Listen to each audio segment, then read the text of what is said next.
साल 2017 में 5 करोड़ भारतीय पॉवर्टी लाइन से नीचे चले गए सिर्फ उनके मेडिकल बिल्स की वजह से। मेडिकल बिल में जनरली हॉस्पिटलाइजेशन, सर्जरी, ट्रांसप्लांट, बहुत सारे खर्चे आते हैं, लेकिन इसमें सबसे बड़ा खर्चा होता है दवाइयों का खर्चा। इन 5 करोड़ में 3.8 करोड़ लोग सिर्फ इसी दवाइयों के खर्चे की वजह से गरीब हुए थे। एक डेटा है कि हर भारतीय अपने जेब से हर साल 2500 रुपए इलाज के लिए खर्च करता है और पूरे देश के लिए नंबर लगभग 3 लाख करोड़ के पार चला जाता है। इस खर्चे का 67% सिर्फ दवाइयों पे जा रहा है। इस खर्चे को कम करने का एक इलाज है। 80% तक इसे कम कर सकते हैं अगर हम ब्रांडेड दवाइयों से जेनरिक दवाइयों पर शिफ्ट कर जाएं। अब ये जेनरिक और ब्रांडेड दवाइयां क्या है ये मैं आगे एक्सप्लेन कर दूंगा, लेकिन इसके पहले एक डेटा जरा मैं और फेंक के मार दूं ताकि आप थोड़ा सीरियसली इस बात को कंसीडर करना शुरू कर दो। अमेरिका के अंदर डॉक्टर पर्चे में जो 10 दवाइयां अगर लिखता है उसमें से 9 जेनरिक दवाइयां होती हैं और सिर्फ एक होती है ब्रांडेड। अब ये जेनरिक दवाइयां इतनी ज्यादा सस्ती हैं कि जो 90% दवाइयों के प्रिस्क्रिप्शन में होने के बावजूद इनका टोटल खर्चा सिर्फ 18% है। यानी जो बाकी 10% दवाइयां हैं जो कि ब्रांडेड हैं, ये 80% खर्चा करवा रही है अमेरिकियों से। और इसीलिए अमेरिका वाले जेनरिक दवाइयों का यूसेज बढ़ा रहे हैं और इसी की वजह से 2021 में इन्होंने $373 बिलियन सेव कर लिए थे। अब भारत में दुनिया भर की 20% जेनरिक दवाइयां बनती हैं, लेकिन भारत के अंदर अफोर्डेबल जेनरिक दवाइयों का मार्केट सिर्फ 1% है। यानी कि सारी दवाइयां बनती हैं, बिकती बाहर है। ना डॉक्टर इन्हें लिखना चाहते हैं, ना मेडिकल स्टोर वाले बेचना चाहते हैं और ना ही गवर्नमेंट की कोई इस पर ठीक ठाक सी पॉलिसी भी बनी हुई है। तो अब सवाल बड़ा सिंपल सा है, ये जेनरिक दवाइयां सुन के बड़ी अच्छी लग रही हैं, तो ये हैं क्या? ये इतनी सस्ती कैसे हैं? ये इनका यूसेज इतना कम क्यों है भारत में? और लास्ट में क्या अभी भारत में कुछ इसको लेके चेंज हो रहा है? आओ एकदम डिटेल में चर्चा करते हैं इन्हीं सारी बातों पे। Doctors in India will have to prescribe generic drugs. New rules that have made it mandatory for doctors to prescribe generic drugs. IT raids are being conducted against Micro Labs Private Limited in Bengaluru. और चिकित्सा पेशेवरों को करीब 1000 करोड़ रुपए के मुफ्त में gift देने का आरोप लगा है। A medical product alert identified in the Gambia that had been potentially linked with acute kidney injuries and 66 deaths among children.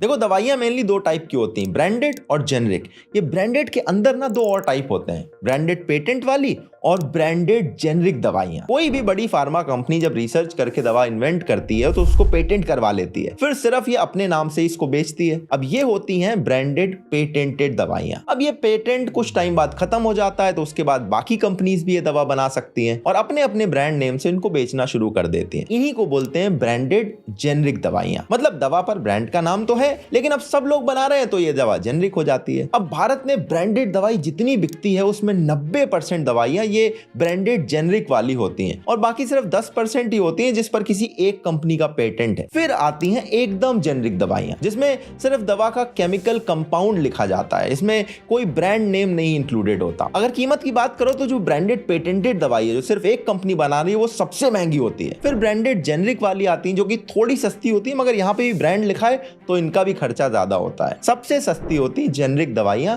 जिस पर सिर्फ केमिकल कंपाउंड लिखा हुआ है। किसी भी दवाई के पीछे मेनली 3 डिटेल आप नोटिस करोगे, दवाई का ब्रांड, वो किस कंपनी ने बनाई है और उसके अंदर सॉल्ट कॉम्पोजिशन क्या पड़ा हुआ है। जैसे ये दवाई देखो, इसका ब्रांड नेम है डोलो 650, कंपनी का नाम है माइक्रो लैब्स और इसके अंदर कंपाउंड है पैरासीटामोल। ये एक ब्रांडेड जेनरिक दवाई है तो ये पैरासीटामोल, लेकिन डोलो 650 के ब्रांड नेम के अंडर बिक रही है। अब अगर आपकी बीमारी पैरासीटामोल लेने से ठीक हो सकती है तो डॉक्टर अगर पर्चे में पैरासीटामोल लिख दे तो सही हो जाएगा, आप फिर जाकर पैरासीटामोल सॉल्ट वाली कोई भी जेनरिक दवाई ले आओगे और ठीक हो जाओगे। लेकिन डॉक्टर आपके पर्चे में दवाई नहीं लिखता, वो ब्रांड का नाम लिखता है जो किसी स्पेसिफिक कंपनी ने बनाया हो। और बहुत बार आप ये नोटिस करोगे कि डॉक्टर ने जो दवा लिखी है वो बस उसके पास वाली क्लिनिक में ही मिलती है। अब इसके पीछे पूरा नेक्सस क्या है ये मैं आगे डिटेल में समझाऊंगा, लेकिन उसके पहले ये देखो कि जो अलग अलग कंपनीज है ना वो सेम सॉल्ट की दवाई अपने अपने ब्रांड के नाम से बेच रहे हैं, अपने हिसाब से प्राइस सेट करते हैं और स्पेसिफिकली अगर किसी दवाई का ब्रांड फेमस हो गया तो और ज्यादा महंगी मिलने लगती है। और ये कंपनीज ना सेम दवाई के सॉल्ट में थोड़ा थोड़ा चेंज करके अपना अपना पेटेंट बनवा लेते हैं, तो वो दवाई और ज्यादा महंगी हो जाती है। अब ये जो पेटेंट होता है ये सिर्फ कुछ सालों के लिए वैलिड होता है। अलग अलग कंट्रीज में अपनी अपनी वैलिडिटी है। भारत के अंदर फार्मा पेटेंट टिपिकली 20 साल तक वैलिड होते हैं। तो अगर किसी कंपनी ने कोई दवा इन्वेंट करी है, उसका पेटेंट लिया, तो 20 साल तक सिर्फ वही कंपनी दवा बनाएगी और उसके बाद कोई भी कंपनी इस दवा को प्रोड्यूस करना शुरू कर सकती है। इसमें एक लास्ट चीज और है, जैसे अगर कोई फॉरेन फॉरेन कंपनी है जिसके पास किसी ड्रग का पेटेंट है, लेकिन वो दवाई भारत में मिलना मुश्किल है या बहुत ही ज्यादा महंगी है, तो भारत के अंदर ऐसी दवाई को प्रोड्यूस करने का लाइसेंस किसी दूसरी कंपनी को 20 साल से पहले भी मिल सकता है। अगर आप प्राइस के मामले में देखो तो जेनरिक ड्रग ब्रांडेड वाली से 80% तक सस्ती होंगी, यानी ब्रांडेड वाली 100 की मिल रही है तो जेनरिक आपको 20 रुपए में मिल जाएगी। तो अब आप ये सोच सकते हो कि अगर जेनरिक वाली इतनी सस्ती है तो ये गवर्नमेंट ब्रांडेड ड्रग अलाउ क्यों करती है, सारी ड्रग जेनरिक कर दो। देखो, हम इस बात को एकदम ब्लैक एंड व्हाइट में नहीं समझ सकते। अब जो ब्रांडेड ड्रग बना रही है कंपनी, ये कोई खराब चीज थोड़ी है। In fact Pfizer, Johnson and Johnson, Novartis, AstraZeneca, ये सब बड़ी बड़ी फार्मा कंपनीज हैं। ये कोई ड्रग ऐसे नहीं बना देती, इसके पीछे सालों की रिसर्च डेवलपमेंट लगती है, इसमें बिलियंस ऑफ डॉलर्स खर्च होते हैं। इनफैक्ट फार्मा कंपनीज के बारे में एक फैक्ट है कि अपनी कमाई का 15% से लेके 30% हिस्सा सिर्फ रिसर्च एंड डेवलपमेंट में लगाते हैं। ये किसी भी और इंडस्ट्री में आप देख लो, इतना ज्यादा कहीं नहीं होता। एप्पल और गूगल वाले भी 6 से 12% ही रिसर्च में खर्च करते हैं। ये आप लिस्ट देखो, अलग अलग इंडस्ट्रीज से टॉप ऐसी 20 कंपनी देखी गई जो रिसर्च पे सबसे ज्यादा खर्चा करती हैं। इसमें 7 सिर्फ एक इंडस्ट्री से आ रही हैं, फार्मा इंडस्ट्री से। किसी भी ड्रग का रिसर्च का जो प्रोसेस होता है बड़ा कॉम्प्लेक्स होता है, और रिसर्च सक्सेस होने के बाद भी सिर्फ ट्रायल और अप्रूवल के प्रोसेस में ही 3 स्टेजेस हो जाते हैं, और इसके अंदर भी अलग अलग फेजेस होते हैं। इस पूरे प्रोसेस में 12 से 13 साल लग सकते हैं, और हर दवाई इस प्रोसेस तक पहुंच भी नहीं पाती। सिर्फ 15% ऐसी ड्रग्स हैं जो ये सारी स्टेजेस को क्रॉस कर पाती हैं। और इसीलिए इस तरह की रिसर्च करने के लिए हर फार्मा कंपनी अलग अलग देश में बेस्ट टैलेंट को हायर करती है, रिसर्च सेंटर खोलती है, बहुत सारी ट्रायल करवाती है, और फिर कहीं जाकर ये लोग कोई एक ड्रग बना पाते हैं जिस पर अप्रूवल मिलता है। तो जब इतना सारा पैसा खर्च हो चुका है तो कंपनीज चाहती है ना कि ये ड्रग बेच के वो पैसा वसूल भी करें, और इसी के लिए रिसर्च के साथ साथ फार्मा कंपनीज का मार्केटिंग बजट भी बहुत हाई होता है। ये फार्मा कंपनीज इतने ऐड चलाती हैं कि Cipla, Mankind, Pfizer, Johnson and Johnson, ये सारे नाम आपको बचपन से ही याद होंगे, क्योंकि भैया आपने टीवी पे इनके ऐड देख रखे हैं। फोर्ब्स के अकॉर्डिंग 2021 में बिग फार्मा कंपनी के टीवी बजट का ऐड 3.9 बिलियन डॉलर्स का था। अब ये सारी कंपनीज जो मार्केटिंग कर रही हैं, ये कॉस्ट आपकी जेब से ही निकालती हैं, अपनी महंगी ब्रांडेड दवाइयां बेच बेच के। अब इस मार्केटिंग के पूरे साइकिल में एक ऐसी प्रैक्टिस भी इन्वॉल्व हो जाती है जिसमें डॉक्टर भी शामिल हो जाते हैं। वो डॉक्टर जिन्हें लोग भगवान मान के दवाई लेने जाते हैं, वो थोड़े से पैसों के लिए इन कंपनीज के सेल्स एजेंट की तरह बिहेव करना शुरू कर देते हैं। मैंने आपको बताया था ना कि कुछ डॉक्टर्स की लिखी दवाई सिर्फ उनके क्लिनिक के पास वाले मेडिकल स्टोर पे मिलती है। तो आप जानते हैं ये होता कैसे? आप ऐसे किसी भी डॉक्टर की क्लिनिक पे जाके ध्यान से देखना, आपको एक बोर्ड मिलेगा जिसमें हफ्ते का एक दिन और कोई टाइम मेंशन होता है। ऊपर लिखा होता है एमआर कृपया इस दिन पर ही आएं। आप उस दिन और उतने टाइम पर अगर क्लिनिक पहुंच गए तो आपको क्लिनिक के बाहर कोट पैंट पहने हुए लोगों की लाइनें दिख जाएंगी। इन लोगों को बोलते हैं मेडिकल रिप्रेजेंटेटिव, यानी शॉर्ट में एमआर। ये लोग अलग अलग फार्मा कंपनीज के एजेंट होते हैं और डॉक्टर के पास जाके अपनी दवाई के फायदे बताते हैं। इसके साथ साथ ये उस डॉक्टर से डील भी करते हैं कि अगर आप हमारी कंपनी की दवाई लिखोगे तो आपको कमीशन मिलेगा, गिफ्ट मिलेंगे। और ये लोग गिफ्ट में डॉक्टर्स को फॉरेन ट्रिप, गाड़ियां और इवन घर तक देते हैं। जिस डॉक्टर के पास जितने ज्यादा मरीज हैं उसको उतना ज्यादा गिफ्ट मिलता है। अब एक कंपनी के साथ डील होने के बाद डॉक्टर अपने पेशेंट को बस उसी कंपनी की दवा लिखना शुरू कर देता है, और ये कंपनी वाले भी अपना स्टॉक उसके पास वाले मेडिकल स्टोर में रखवा देते हैं। और काफी केसेस में दवाइयां काफी न्यू होती हैं, इसीलिए आपको बाकी किसी मेडिकल स्टोर में जनरली ये दवाइयां मुश्किल से ही मिलती हैं। और ये सारी बातें मैं अपने मन से नहीं बता रहा, ये चीज आप खुद अपने आप से ट्राई कर सकते हो, और ऐसी न्यूज भी आती रहती है, गूगल पे आप सर्च कर लेना। जैसे आपने नोटिस भी किया होगा, पैंडेमिक के टाइम पे ना पैरासीटामॉल डोलो 650 वाली पॉपुलर हो गई थी। मार्च 2020 से अगस्त 2022 के बीच में इन्होंने 500 करोड़ रुपए की सेल की थी। इनफैक्ट इसकी इतनी ज्यादा सेल हुई कि इसे पैंडेमिक के दौरान फेवरेट स्नैक बुलाना शुरू कर दिया गया था। फिर लास्ट ईयर दवाई बनाने वाली कंपनी माइक्रो लैब्स पर टैक्स फ्रॉड का एक केस हुआ। सीबीडीटी यानी central board of direct tax ने कोर्ट में कहा कि इस कंपनी ने 1000 करोड़ रुपए तक के गिफ्ट पूरे देश भर में अलग अलग डॉक्टर्स को दिए थे, ताकि ये डॉक्टर्स किसी भी पेशेंट को पैरासीटामॉल जब देते हैं तो उसमें सिर्फ डोलो 650 का नाम ही लिखा जाए। अब यहाँ पर एग्जाम्पल पैरासीटामॉल का है, लेकिन बात सिर्फ उसकी नहीं है। ऐसे बहुत सारे कंपाउंड की अलग अलग दवाइयां आती हैं। अगर डॉक्टर कंपाउंड का नाम लिख दे तो आप जेनरिक ड्रग खरीद लाओगे जो कि सस्ती होगी, लेकिन डॉक्टर लिखता है ब्रांड का नाम जो जनरली महंगी मिलती है, और इसमें डॉक्टर का कमीशन होता है। इसीलिए वो सिर्फ उसी ब्रांड का नाम लिखता है जिसकी तरफ से उसको गिफ्ट मिल रहे होते हैं। अब चूंकि इतना पैसा इन्वॉल्व है इसलिए डॉक्टर जेनरिक दवाइयां लिखना नहीं चाहते, दुकान वाले जेनरिक दवाइयां बेचना नहीं चाहते और गवर्नमेंट को भी टफ कानून लाके इसको इंप्लीमेंट करने में बड़ी प्रॉब्लम आती है। और जनता को तो यही क्लियर नहीं है कि ब्रांडेड और जेनरिक ड्रग का गेम क्या होता है। ऐसे में फार्मा कंपनीज की पांचों उंगलियां घी में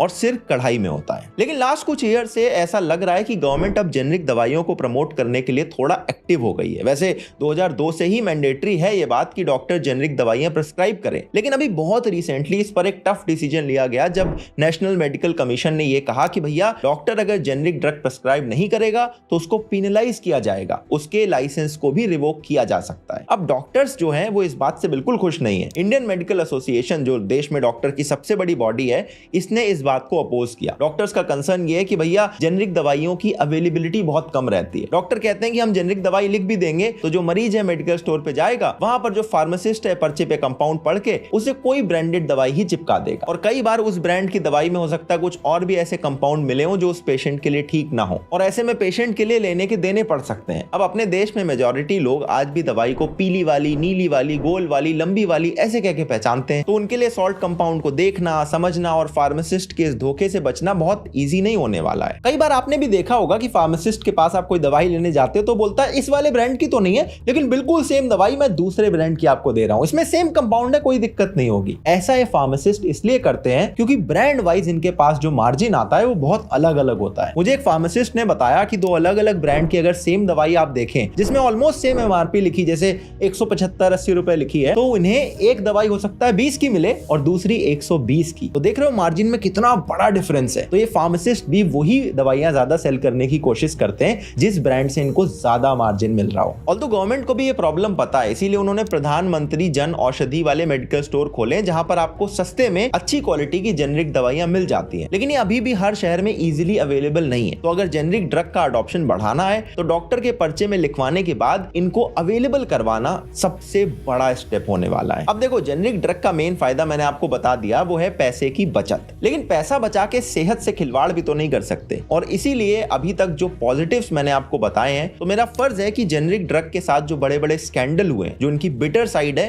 वो भी मैं आपको बता दूं। अब इसी साल एक बहुत बड़ा स्कैंडल हुआ था, शायद आपको याद हो, गैम्बिया में 66 बच्चों की डेथ हो गई थी और इसमें एक भारत की कंपनी मेडन फार्मास्यूटिकल की बनाई हुई जेनरिक कफ सिरप का नाम आया था। यूएस में भी पिछले साल ऐसा हुआ, एक भारतीय कंपनी है ग्लोबल फार्मा, उसने एक आई ड्रॉप बनाई थी जिससे 70 लोगों को आंखों में प्रॉब्लम हो गई, 3 लोगों की डेथ हुई और बहुत सारे लोग परमानेंटली ब्लाइंड भी हो गए थे। अरे आपने रैनबैक्सी का नाम तो सुना होगा ना, ये भी एक भारत की बहुत बड़ी फार्मा कंपनी थी जो लगातार इसी तरह की कंट्रोवर्सी में फंसी रही। सबसे पहले 2004 में केस खुला जब इनके 2 एम्प्लॉइज ने कहा कि ये कंपनी डेटा फैब्रिकेशन करती है। उसके बाद 2008 में यूएस एफडीए ने इनके 30 ड्रग्स को बैन कर दिया था क्योंकि ये सही मैन्युफैक्चरिंग प्रैक्टिसेस को फॉलो नहीं कर रहे थे। और 2013 में इन्होंने 7 क्रिमिनल चार्जेस में गिल्टी प्लीड करा जिनमें इन पर अडल्ट्रेटेड ड्रग बनाना, डेटा फैब्रिकेशन और फ्रॉड जैसे चार्जेस लगे थे। $500 मिलियन का फाइन इन्होंने भरा था और इवेंचुअली इनके प्रमोटर्स को 2019 में एक अलग केस में अरेस्ट भी कर लिया गया। अब देखो ऐसा नहीं कि जेनरिक ड्रग सेफ नहीं होते हैं, ज्यादातर जेनरिक ड्रग सेफ ही होते हैं, लेकिन जो इस तरह के स्कैंडल आते हैं इससे लोगों का कॉन्फिडेंस इस पर कम होता है। इनफैक्ट कुछ डॉक्टर्स जो नई वाली गाइडलाइन का अपोज कर रहे थे, उनका एक पॉइंट ये भी था कि जेनरिक ड्रग्स की जो क्वालिटी है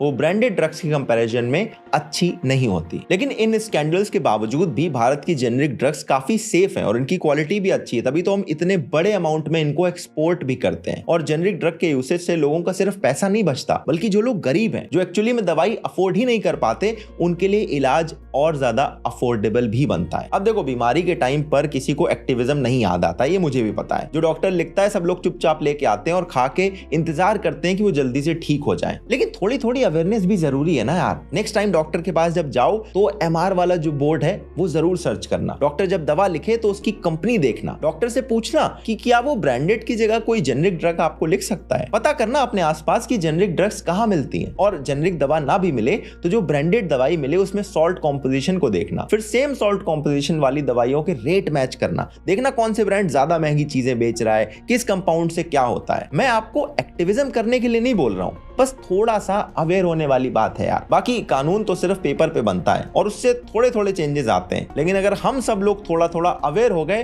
तो लिटरली रिवॉल्यूशन आ सकता है। इसी मैसेज के साथ ये वीडियो खत्म। अपने फैमिली और फ्रेंड्स में जाके शेयर करो, लाइक कमेंट शेयर सब कुछ कर दो और मैं मिलता हूं आपसे अगले वीडियो में। तब तक के लिए अपना ध्यान रखना। जय हिंद, वंदे मातरम।